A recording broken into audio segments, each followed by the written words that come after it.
الحمد لله الحمد لله الحمد لله نحمده ونستعينه ونستغفره ونؤمن به ونتوكل عليه ونعوذ بالله من شرور أنفسنا ومن سيئات أعمالنا من يهده الله فلا مضل له ومن يضلله فلا هادي له ونشهد أن لا إله إلا الله وحده لا شريك له ونشهد أن سيدنا وسندنا ومولانا حامينا هادينا مربينا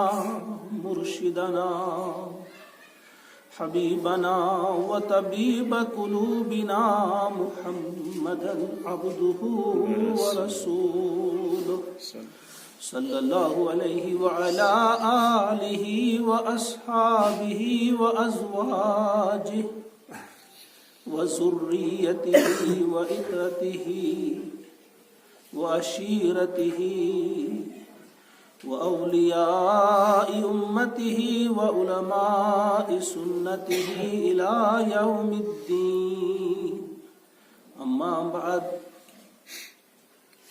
فقد قال الله عز وجل فأعوذ بالله السميع العليم من الشيطان الرجيم بسم الله الرحمن الرحيم إنا أرسلنا إليكم رسولا شاهدا عليكم كما أرسلنا إلى فرعون رسولا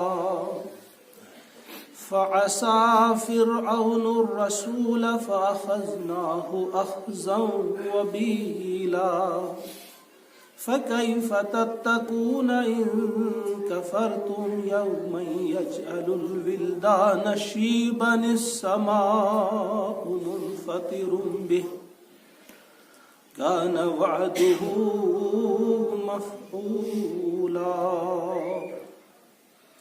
آمنت بالله صدق الله العظيم رب اشرح لي صدري ويسر لي أمري واحلل عقدة من لساني يفقهوا قولي رب زدني علما ربنا زدنا علما وحلما وفهما وألحقنا بالصالحين ربنا تقبل منا إنك أنت السميع العليم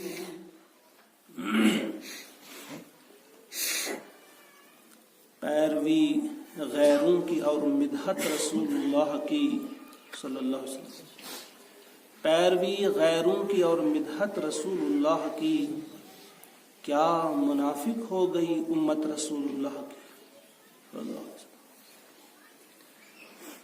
محترم و مکرم امیر و قیم تحصیل جماعت اسلامی تحصیل کندو بھلیس، بزرگ حضرات، عزیز نوجوانوں اور بچوں، اس اللہ تبارک و تعالیٰ کی اس بلند و بالا اس چوٹی پہ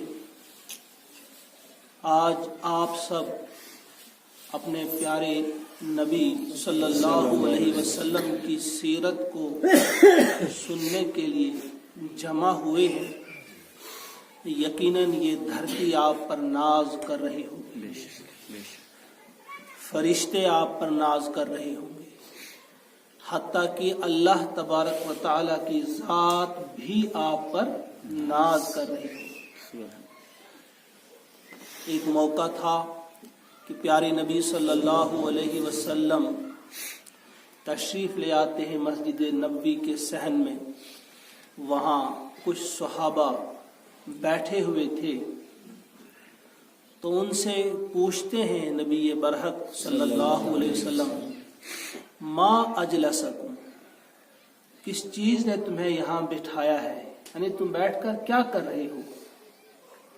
انہوں نے جواب دیا، نذکر اللہ ونحمدہ، ہم اللہ تبارک و تعالیٰ کا ذکر کرتے ہیں، اس کی تحمید، اس کی حمد و ثنا بیان کر رہے ہیں، اس چیز پر لدینہ الحق، اس نے جو ہمیں دین حق عطا کیا ہے اس پر ہم اللہ کا شکر ادا کر رہے ہیں، اور اس چیز پر کہ اس نے ہم پر احسان رکھا ہے، من علینا بکا، اے محمد صلی اللہ علیہ وسلم، جو آپ کی صورت میں انعام اور اکرام عطا کیا ہے اللہ نے ہمیں، اس پر ہم اللہ کا شکر ادا کر رہے ہیں۔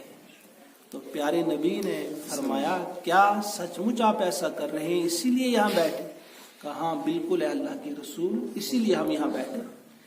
کہا آپ قسم کھا کر یہ کہہ سکتے ہیں؟ انہوں نے کہا ہاں ہم قسم کھا کر بھی کہہ سکتے ہیں۔ ان سے قسم لی پیارے نبی صلی اللہ علیہ وسلم۔ اس کے بعد جب ان کا استعجاب دیکھا، حیرت دیکھی کہ پیارے نبی نے ہم سے قسم لی، ان کی حیرت دیکھ کر حضور علیہ السلام نے فرمایا کہ آپ حیران ہو رہے ہوں گے کہ میں نے قسم آپ سے کیوں لی، کیا مجھے آپ پہ بھروسہ یا آپ کی بات پہ اعتماد نہ تھا؟ ایسا نہیں، مجھے تو پورا بھروسہ تھا، لیکن میں آپ کے سامنے یہ بات بتانے جا رہا ہوں کہ میں حجرے پاک میں تھا تو جبرائیل امین حاضر ہوئے، جبرائیل امین حاضر ہوئے اور انہوں نے مجھے یہ اطلاع دی کہ اللہ تعالیٰ آپ پر اس وقت ناز کر رہے ہیں، کیونکہ وہ پیارے نبی صلی اللہ علیہ وسلم کا ذکر کر رہے تھے، اللہ کا ذکر کر رہے تھے، تو اللہ ان پہ ناز کر رہا۔ لہذا آپ یقین رکھیں کہ آپ گھروں سے چلے، آپ مسجد پاک میں آئے، آپ یہاں بیٹھے ہیں، اللہ کے نبی کا ذکر کر رہے ہیں، آپ کی سیرت کو سن رہے ہیں، تو اللہ آپ پہ ناز کر رہا ہوگا۔ وہ دور تھا کہ حضور علیہ السلام ہمیں بولتے تھے، جبرائیل امین ان تک اطلاع پہنچاتے تھے، وہ ہمیں بول دیتے تھے، مسلمانوں کو بول دیتے تھے۔ اس وقت اگرچہ وہاں سے اطلاع نہیں آ رہی ہے، لیکن ہمارے لیے یہ کافی ہے کہ پیارے نبی نے جو کہا وہ بالکل صحیح ہے، اس میں کوئی دو رائے نہیں ہے، اس میں کسی قسم کے شک کی کوئی گنجائش نہیں ہے۔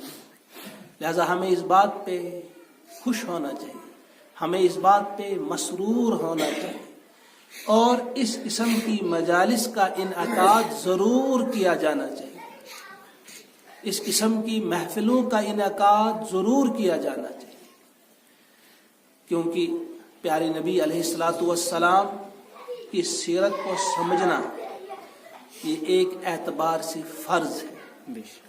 ہر نماز میں ہم جب اللہ سے دعا کرتے ہیں، اہدنا الصراط المستقیم صراط الذین انعمت علیہم، اللہ سے ہم دعا کرتے ہیں ہمیں ان لوگوں کا راستہ دکھا جن پر تو نے انعام نازل کیا، اور وہ کون ہیں؟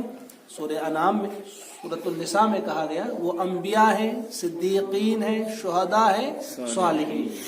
ان لوگوں کا راستہ دکھانے کی ہم جب اللہ سے دعا کرتے ہیں، اس کے معنی یہ ہوئے کہ ایسے لوگوں کی سیرت ہمیں معلوم ہو، ان لوگوں کا راستہ ہمیں معلوم ہو، وہ کیسے اٹھا کرتے تھے، کیسے بیٹھا کرتے تھے، کیا ان کی ترجیحات تھیں، اور کیا کرنے کی وہ ہمیں ترغیب دیتے تھے، کس بات کی طرف وہ بلاتے تھے پوری دنیائے انسانیت کو، یہ ہمیں معلوم ہونا چاہیے۔ تو لہٰذا یہ آپ جب کام کر رہے ہیں تو یہ انتہائی اہم کام ہے اس وقت کہ آپ سیرت کو سمجھ رہے ہیں، سن رہے ہیں۔ اور پھر دوسرے اعتبار سے ایک اور چیز بھی ذہن میں رکھیے آپ، کہ آپ اپنے اس عظیم نبی کی سیرت اس لیے سمجھنا چاہتے ہیں کیونکہ آپ ان سے محبت کرتے ہیں، اور یہ محبت ان سے کرنا جو ہے دین کا حصہ ہے۔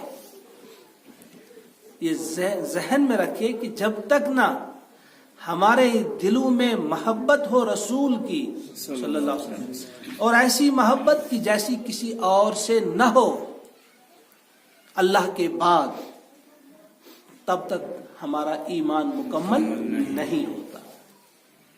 فاروق اعظم رضی اللہ تعالیٰ عنہ کے ساتھ آپ جا رہے تھے، ہاتھوں میں ہاتھ تھا، اور باتوں باتوں میں حضور نے پوچھا مجھ سے محبت کرتے ہو؟ کہا ہاں اے اللہ کے رسول آپ سے بہت محبت ہے۔ کہا کس قدر محبت کرتے؟ کہا مال سے، فلاں چیز سے، فلاں چیز سے، اولاد سے؟ کہا اپنی جان سے؟ کہا نہیں اے اللہ کے رسول اپنی جان سے زیادہ نہیں۔ تو فوراً ہاتھ کھل گئے۔ حضور علیہ السلام نے فرمایا، آپ نے ہاتھ کھینچا اور فرمایا عمر پھر ابھی آپ کا ایمان مکمل نہیں۔ تھوڑی دیر پھر چلنے کے بعد، بار بار جائزہ لینے کے بعد، اللہ سے دعا کرنے کے بعد پھر عمر بولے اے اللہ کے نبی اب آپ مجھے اپنی جان سے بھی زیادہ عزیز ہیں، محبوب ہیں، اب میں بہت زیادہ محبت آپ سے کرتا ہوں، ہر چیز سے زیادہ۔ کہا ہاں اب آپ کا ایمان مکمل ہوا۔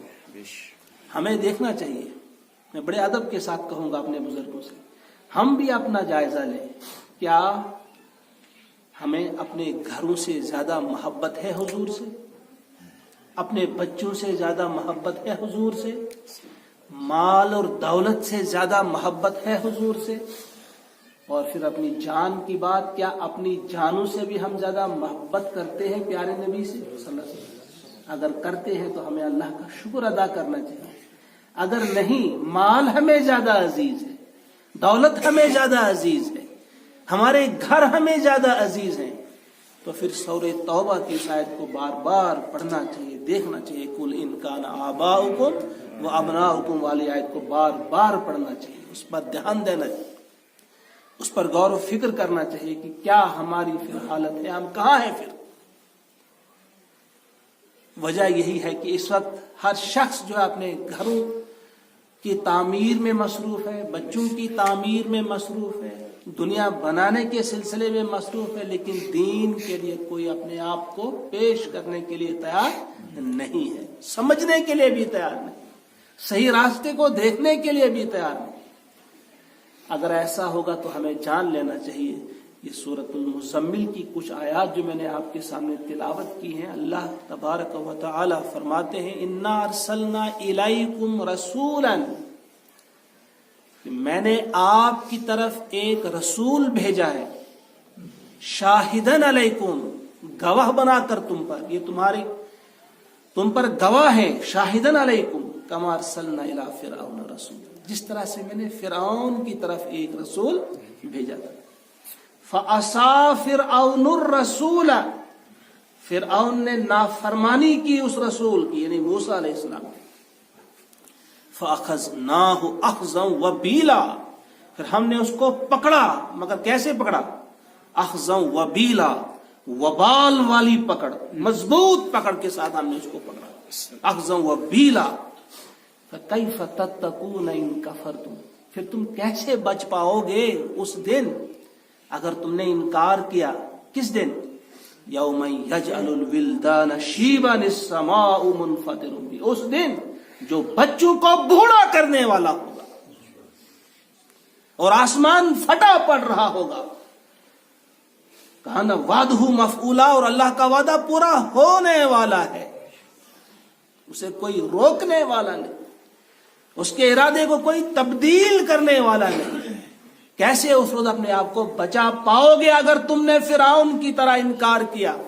تو فرعون کا حشر اپنے سامنے رکھو، کس طرح سے اسے گھر کے نیل کیا، گھر کے دریا کیا اللہ تبارک و تعالی نے، سمود اور عاد کے ساتھ کیا کیا، اس کو اپنے ذہن میں رکھو۔ اور پھر دیکھو اگر اللہ فوراً آپ کو پکڑتا نہیں، آپ کو غرق نہیں کر رہا ہے، آپ کو عذاب نہیں دے رہا ہے، نہ غرق کا، نہ حرق کا، نہ برق کا، تو پھر یاد رکھو اس دن کیسے بچا پاؤ گے اپنے آپ کو۔ وہ دن تو آنے والا ہے، اس روز تو آپ سے پوچھا جائے گا، جو دن بچوں کو بوڑھا کرنے والا ہوگا۔ اس دن کو ہمیشہ اپنے دل و دماغ میں تازہ رکھو۔ جب یہ صورتحال ہوگی ہم دیکھیں گے، ہم کوشش کریں گے پھر پیارے نبی علیہ الصلوۃ والسلام سے صحیح معنوں میں محبت کرنے کی اور آپ پہ جان چھڑکنے کی اور آپ کے دیے ہوئے نصب العین کی خاطر اپنا وقت قربان کرنے کی، اپنا مال قربان کرنے کی. پھر ہم ایسا کریں گے. یہ ایسی محبت ہے جو حضور سے کی جاتی ہے، انسان کو عزت عطا کرتی ہے. یہ وہ محبت نہیں جو غالب نے کہا تھا عشق نے غالب نکما کر دیا، ورنہ ہم بھی آدمی تھے کام کے. نے کہا ہم تو کام کے آدمی تھے مگر نکمے ہو گئے جب عشق کیا. عشق بتاں اس نے اس کو نکما بنا دیا. لیکن رسول سے جب عشق انسان کرتا ہے تو یہ نکمے کو بھی کام والا بنا دیتا ہے. اگر وہ نکما ہوگا اب یہ کام والا بندہ بنے گا. اور ہمارے سامنے کئی مثالیں، بے شمار مثالیں. جب قیس نے عشق کیا لیلا سے، مجنون بن کے رہ گیا، نام اپنا بھی بھول گیا. اسے اس کے نام سے کوئی نہیں جانتا، مجنون کہا جاتا ہے. مجنون جس نے بھی اللہ یا اللہ کے رسول کے علاوہ کسی اور چیز سے محبت کی وہ ذلیل ہوا، رسوا ہوا. مال سے محبت کی، ابھی آپ سن رہے تھے ابو لہب کی بات، رسوا ہو گیا، ذلیل ہو گیا.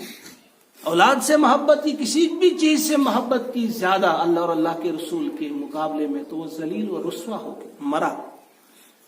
اس کے برعکس جس نے اللہ کے نبی سے محبت کی، عشق کیا، تو اسے عروج ملا. آج اگر آپ کسی کو پوچھیں گے ابو جہل کا نام کیا تھا صحیح نام، بہت کم جواب ملیں گے. ابو لہب کا نام کیا تھا، بہت کم جواب ملیں گے. اگر قیصر اور کسرا کے بارے میں پوچھیں گے، بڑے خطرناک قسم کے بادشاہ رہے، مشہور بادشاہ رہے، بتاؤ فلاں کا نام کیا تھا، فلاں کا نام کیا تھا. موسیٰ کے وقت جو فرعون تھا اس کا نام کیا تھا، کوئی نہیں بتا پائے گا. بہت کم لوگ بتا پائیں گے، لاکھوں میں سے چند وہ گمنام ہو کے رہے. لیکن جنہوں نے عشق کیا رسول سے، محبت کی رسول سے. اگر آج بھی آپ کسی سے پوچھیں گے مؤذن رسول کا نام بتائیے، تو کون تھے مؤذن رسول؟ بلال رضی اللہ تعالی. غلام تھے، کالے تھے، مگر نام کیسا کما گئے کہ آج بھی دنیا کے کونے کونے میں آپ جائیے، ان کے بارے میں پوچھیں گے فوراً جواب آئے گا کہ بلال اور سیدنا بلال کہیں گے رضی اللہ تعالی عنہ. بے شمار صحابہ جنہوں نے اپنے آپ کو حضور کی غلامی میں دے دیا، تو کس انداز سے اللہ نے انہیں زندہ رکھا، ہمیشہ کے لیے زندہ رکھا، اور عزت انہیں عطا کی، سربلندی انہیں عطا کی. آج بھی اگر آپ تحیہ کریں گے، مصمم ارادہ کریں گے، پختہ ارادہ کریں گے کہ پیارے نبی صلی اللہ علیہ وسلم کے مشن کو اپنائیں گے. ایک کنفیوژن ہے، ایک آپ سمجھے غلط فہمی ہے. ہم نے اس کے دو حصے کیے ہیں، محبت کو کچھ اور سمجھتے ہیں اور محبت کے ساتھ فرما برداری کو، مشن آپ کے اختیار کرنے کو، اس کا الگ چیز ہے. دیکھیے ابو لہب بھی حضور سے محبت کرتے تھے، بے شک محبت کرتے تھے. آپ سب کو معلوم ہوگا جس وقت آپ کو سنایا گیا، یہ خوشخبری دی گئی کہ آمنہ کے آنگن میں پھول آیا ہے، یعنی آمنہ کے گھر میں بچہ آیا ہے، محمد عربی صلی اللہ علیہ وسلم جس وقت پیدا ہوئے تھے، آپ اتنے خوش ہوئے تھے کہ اس لانڈی کو، اس کنیز کو آپ نے آزاد کر دیا تھا. سویبہ ان کا نام تھا، انہیں آزاد کر دیا گیا تھا. اتنے خوش ہوئے تھے. اس کے بعد بھی آپ سے محبت کرتے رہے. لیکن جب حضور نے کہا مجھ سے محبت کرتے ہو تو میرے مشن سے بھی محبت کرنی ہو، میرا جو دیا ہوا کام ہے وہ بھی کرنا ہوگا. بس یہاں لوگ رہ گئے، بہت سارے لوگ یہاں رہ گئے. مکہ کے قریش بھی آپ سے محبت کرتے تھے، آپ کو صادق کہا جاتا تھا، آپ کو امین کہتے تھے. لیکن جب آپ نے کہا ہاں مجھ سے محبت کرتے ہو، ٹھیک ہے، اچھی بات ہے، لیکن میرا دیا ہوا کام یہ بھی کرنا ہوگا، میرا ایک مشن ہے، مجھے اس لیے بھیجا گیا ہے. هو الذی ارسل رسولہ بالہدی ودین الحق لیظہرہ علی الدین کلہ، کہ مجھے تو بھیجا اس لیے گیا ہے کہ میں نے اس دین کو کیا کرنا ہے، غالب کرنا ہے، اس کی اقامت کرنی ہے.